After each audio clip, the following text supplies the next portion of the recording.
Sue Stockdale and welcome to the podcast. You know, inspiration is like a magical gift that's within all of us. It's free energy that we can give to others when we share our experiences and insights about what we have learned from life or work.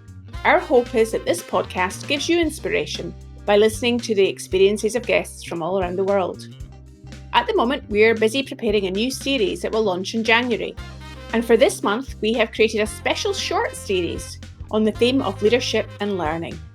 It features 5 episodes from some of the other podcasts that I host. We hope that you find these episodes thought-provoking, as well as providing you with some ideas and recommendations of other podcast series that you can listen to that feature inspirational people. Today's episode on leadership and learning is from the Conscious Leader podcast series, published by The Learning Curve. I spoke to Paul Tennant, Chief Executive at the Law Society. Paul talks about some of the key characteristics that he believes are important to display as a leader, such as empathy, empowerment, and always remaining curious. I hope you enjoy this and others from this short series. Welcome, Paul, to the podcast. Thank you very much. Pleasure to be here. Now, as I said, we're looking at the topic of leadership today. And if you think about your career, Paul, I'm wondering, what are your recollection of outstanding leaders that you've worked for and what made them outstanding in your opinion? It's interesting because this type of question makes you reflect on the leaders you've observed. And I do watch people. I'm very keen to learn. But even when you identify great leaders, it's also recognizing aspects where you think, I might do that differently in the future. So I did work, particularly, one springs to mind, a great leader I worked with, but that leadership ultimately failed. But watching the leader and the qualities which really caught my imagination, it was very much about innovation, it was about energy, it was support for teams, it was vision, aspiration.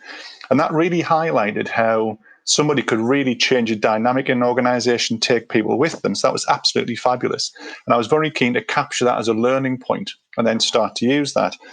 But you did see that progressively as that leadership went on, there was a need to really build in behind that leadership and support that leadership going forward. What I observed then was that if you didn't quite get that buy-in, didn't have the right people to support your skill gaps or the skills that the leader didn't quite have, then you weren't building on an absolutely solid foundation. So whilst I saw great leadership, I also saw the potential pitfalls that great leaders can have, because if you don't have that really strong infrastructure around you, you're going to end up going too far ahead. The organization doesn't go with you, and then you have a real concern and problem to address. So whilst great leaders are there doing great things, I think it's important to ensure that they've got great support and great people around them, because that's when you really do start to see organizations deliver. And I think that makes such a difference. And the type of impact it had for me was, it was recognizing the good and then the gaps. And I'm very keen to use those two phrases, goods and gaps, because that's what you do get. I think it also made me very curious to understand how I could learn, what I could do differently, and then how you do make sure you get that rounded proposition in how you do bring focus, your ambition, but you also make sure that that's then really embedded into the team around you. So it becomes a shared endeavor, not just a singular leader going off. That's really got to be a shared leadership to really deliver, I think.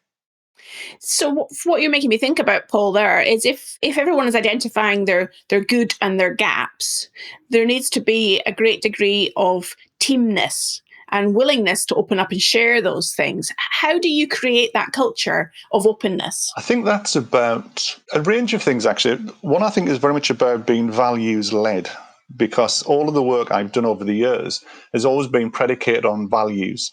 And the ones I really find absolutely essential about fairness, it's about openness, it's about inclusivity. And I think if you're seen to be developing that type of approach, then you create the environment that other people want to buy into that. I was mindful that one of the points for today was, what would your team think? So I did check out with my team their views and their thoughts.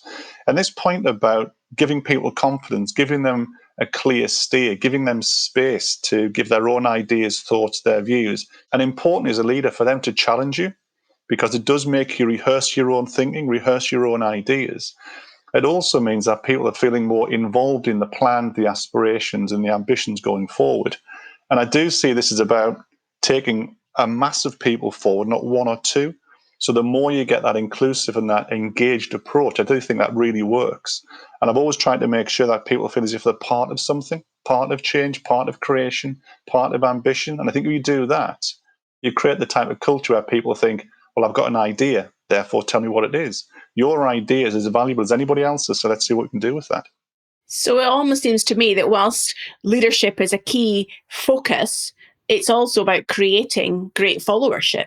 It is, because without followers, you don't have leaders. So, it is that bit where I think at times it's not the cult of the individual, it's the cult of the team. And I think often I see leaders as a lightning rod. They bring together ideas, their views, their way of delivering things. And often I think leadership is about the level, it's almost the style as to how you do it. I think that style's got to be inclusive. The style's got to be communicative.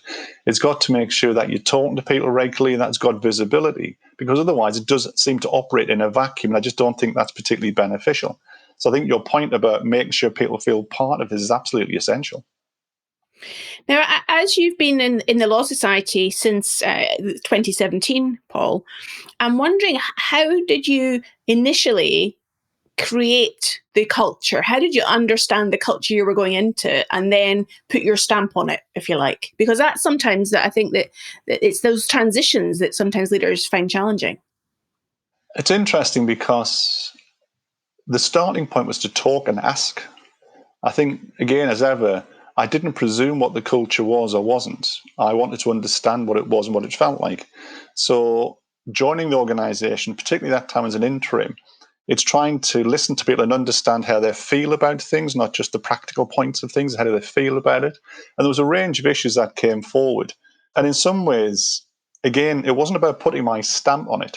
It was about asking questions. It was about being curious. It was about creating conversations. It was about asking people what they thought the culture should be, because culture is owned by everybody. So it was trying to get that conversation onto the table first and foremost, get people feeling as if they could influence that conversation. And then when we revamped the values, there were values based on the staff's views. I was happy to facilitate that. And I do think, again, part of leadership is a combination of tell, direct, and engage. And you use those in different ways depending on the circumstances. And the values piece wasn't my values, it was our values and the values that we wanted to have in place for the next 10 years for the organization. So it was really important that they came from the staff group. Now, as those values then get established, you tag behind that behaviors and ways of working and what the norm is and how we do things around here. And that's when the staff really buy into it, because they start to see it in practice. They start to see their managers using it. They see it through the appraisal program, the setting of objectives, ongoing conversations with staff. So it suddenly becomes part of the infrastructure. So people do buy into it, then they believe in it. And I think that piece about getting belief is key, because then people do think that it's part of a culture. It's not just a fad. So I think it's about how you approach that's really important. Now, we've talked so far in our conversation, Paul, about great leadership, inspiring leadership, how you've created the culture. There's also times, I'm sure, in everyone's career where we experience poor leadership, something that was less than effective, which can also be a great learning opportunity. Have you had any experience of that in your career? And how did that impact on your own style and what you took from it? I think it was interesting. I worked with a leader who technically, and in terms of outcomes, was very effective, but wasn't a good leader because it was an overly controlling environment. There was a lack of trust. There was very little EI. And it was almost a case of catching people out rather than taking people with. And I think, again, from my perspective, what that created, what I saw, and as an employee at the time, what they got from me as well, was not all the effort I could give. They didn't get the discretionary effort as much. There was no longevity because there was no capital being earned with the staff group. I do think there was less innovation. People kept their heads down. There was a fear. And I think that affected turnover and thereby the reputation of the company. So whilst you see, on one hand, the results going out of the organization, it wasn't a great place to work, and it could be. So the thing that I took from that was, don't repeat the people side, focus on the outcomes. But actually, I thought we could have got another 30% more outcomes by having the right approach with the people and the culture. So I think it's very much about seeing this through the eyes as a manager. Good ideas do need to be converted into the right style, the right approach. I think it also, I suppose, created for me that curiosity as to what could be done differently. So whilst it wasn't the best of experience, it was a great learning opportunity. And again, that ability to watch, learn, copy, change, do differently is one of the real opportunities I think you get as a leader. You can always adjust and adapt your style to suit.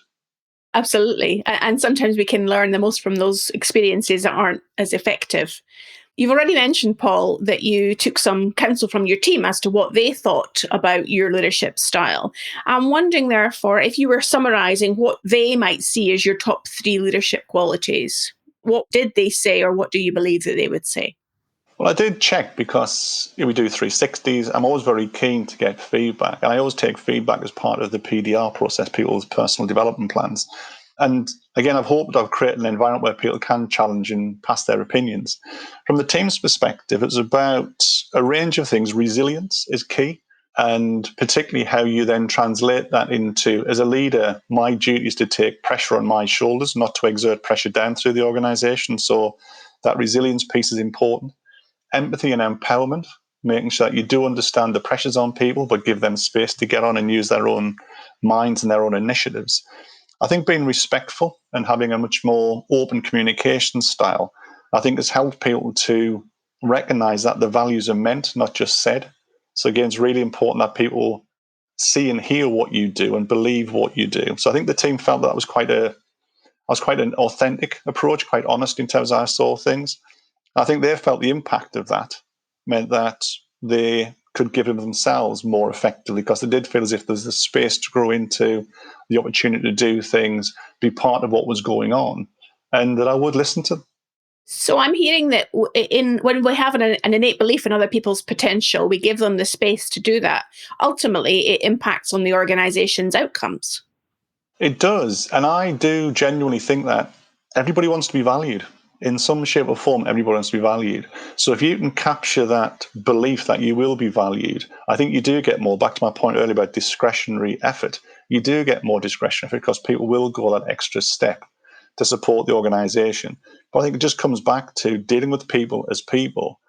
And if you do inherently believe that your job as a leader is to maximize potential, which I think is one of the most attractive parts of the leadership role, trying to get the best from everybody, give them the space to be the best they can be, then I do think you do put real value into the organization, and you get a lot of effort from everybody, which combined gives a lot more outcomes for the organization. Now, you're in a position, Paul, of leading an organization that has members. And what I understand we've been talking about so far is how you lead your team, your staff, the board, etc. How does that, the approach that you have internally within the organization, how does that rub off, if at all, on your members? Well, it's interesting because ultimately I work for our members. So I think the most important thing for me is to make sure that the tone and the approach I set for the organization is predicated on giving the best outcomes we can for our members. So making sure that an approach which listens, members want that, which engages, members want that, which is values led, members want that. So I think I'm trying to reflect a style and approach that our members would want and they'd feel more comfortable engaged with the organization.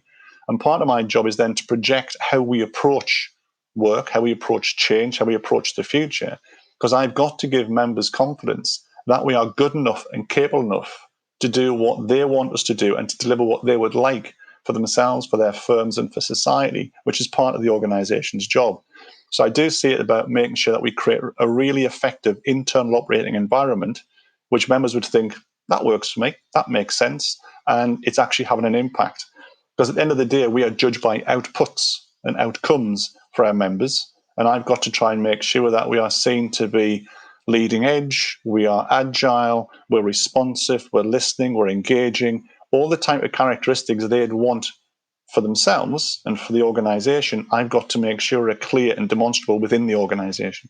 So you're walking the talk within the Law Society. It is. That is absolutely the job. My job is to make sure that whatever I project is based on fact and solid outcomes. It's not vaporware. It's not stuff which we hope to achieve, aspire to achieve. There is good, solid progress being made, inputs and outputs being delivered, and members thinking, that works for me. That's the most important thing. If members think, that's getting a result, I appreciate that. That's all we need to achieve.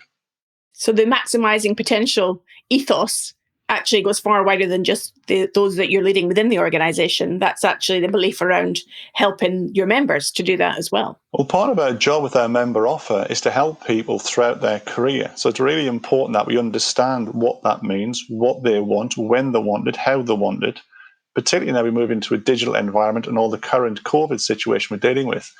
We've seen change in society and in organizations that happened in 3 weeks, which would have taken 3 years. So I think it's really important we capture that, respond to it, and move quickly to make sure that our members can see that we're absolutely at the leading edge of thinking, of support. Because what we're trying to do is to help each person individually, within the firms, and on behalf of the profession, which is one of the real privileges of the job. You really are working with a very active profession, a very engaged profession, who want to do more, want to help society more, and offer a huge amount of public interest. We've got to keep that focused. So it strikes me, Paul, that to have that mindset and behavior of being at the leading edge, one might also imagine that that requires you to be at the leading edge of your leadership capabilities and how you're adapting and being agile. What ways do you do that? There's a great phrase, the CPD, the continuing professional development. But, just to get a sense, how do you keep yourself at the top of your game? I think I've got an inherent curiosity. I like to learn. I've come into profession. I'm not a solicitor. I've come into run an organisation on behalf of solicitors. I needed to learn about the profession quickly. I think that's really important. It was one of the most attractive parts about the job. It's a fascinating profession. I think it's about making sure that as a leader, you train. It's interesting. You get top athletes who train and train and train.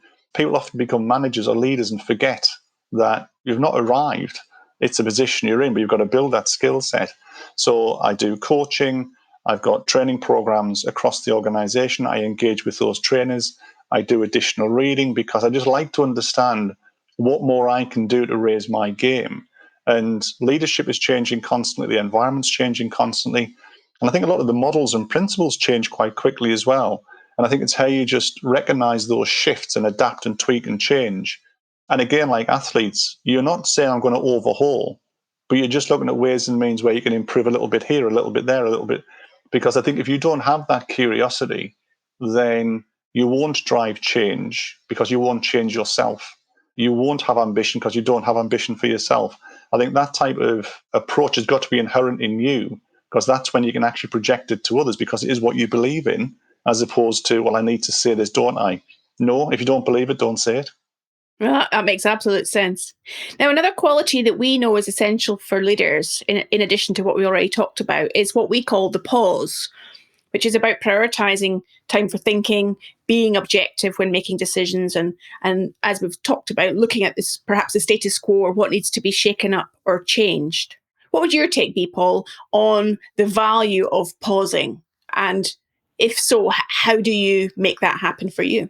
I think a pause is essential because hopefully one of my characteristics is I reflect. And I do need to reflect on a fairly regular basis because I think you can get wrapped into the day-to-day. But as a leader, you've got to lift your head every so often and see across the piece. So I think the pause is a useful approach, but I use the pause for individuals, for teams, and for the organization. So if I'm working with an individual, part of my job, I think, is to coach.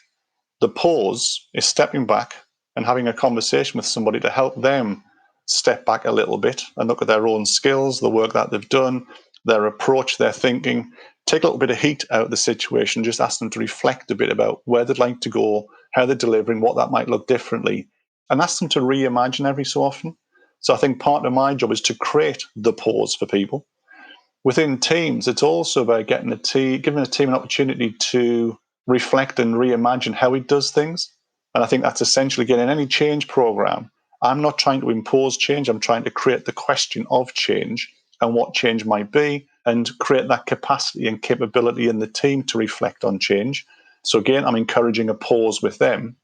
And on behalf of the organization, my job is to create the pause because it does allow me to think, well, objectively, what should we be doing? How are we seeing through the eyes of others?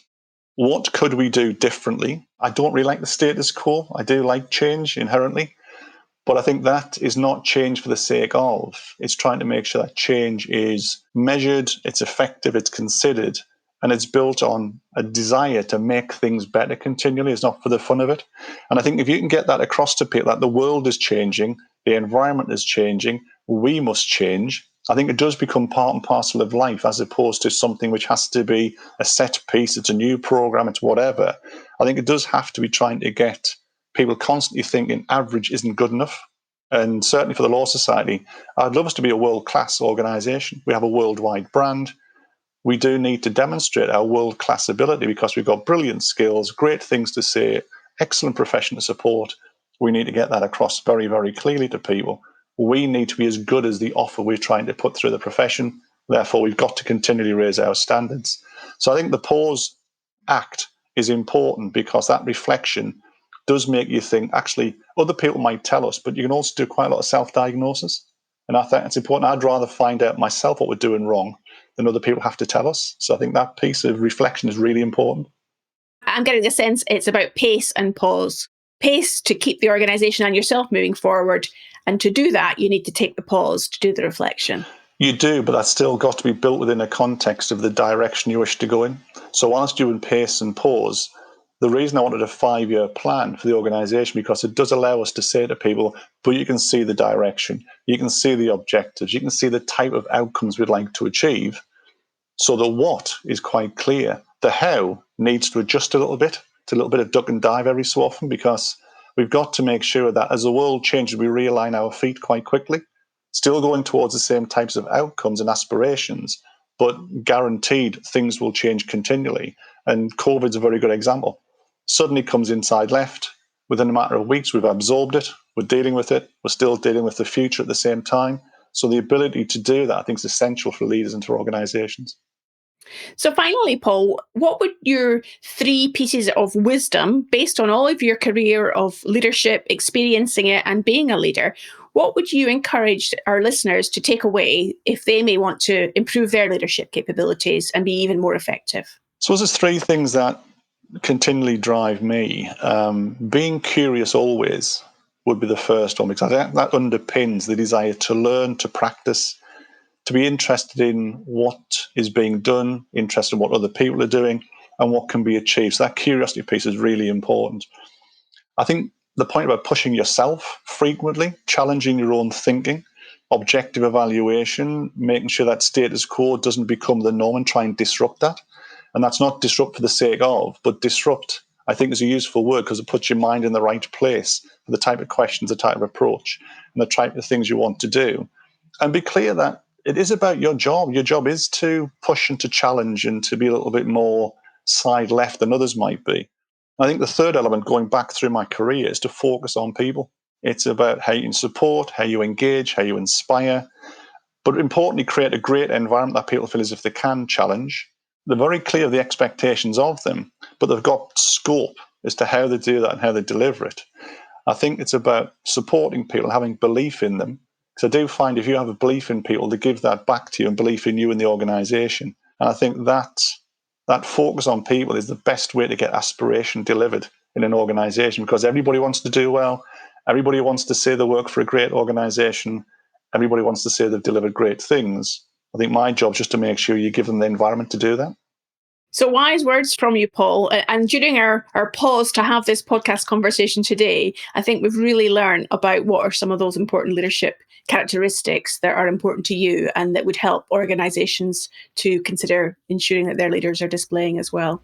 So thank you for your time today. It's been a great pleasure to talk to you. Thank you very much.